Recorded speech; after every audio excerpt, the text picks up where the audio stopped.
I first started having an interest in glass because I spent a lot of time in church as a kid and spent a lot of time looking at the light.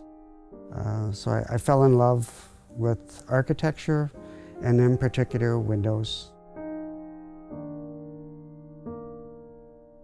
Though I began as a craftsman, I realized that if I was going to make a living, I'd have to get really good at it.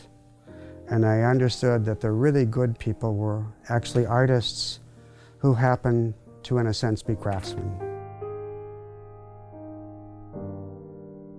It's one thing to draw something, to come up with a concept of what the picture, so to speak, is going to look like.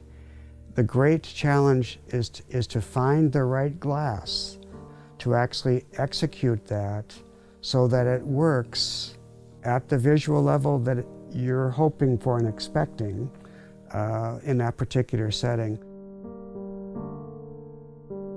Taking my initial concept and then making it more in keeping with what the architect felt good about in his building, that helped refine the design and make it more appropriate for what he hoped the building would say to people.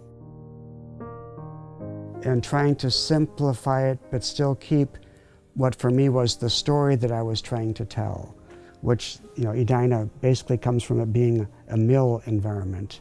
And so trying to keep the wheel of the mill as part of what happened within the design. The blue is really the dominant force, and that's because the water to me was the natural reason why everything came to be. The gold is a way to pop something up, and it also is a way to have a little bit of the story of the richness of some place or the kind of the magic of it.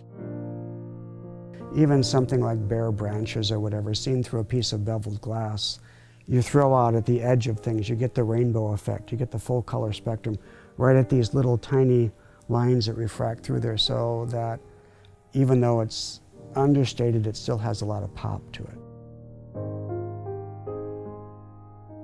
Things that are made by the hand, created by the human mind, there's an inherent value in those things, especially when they're done at a high level.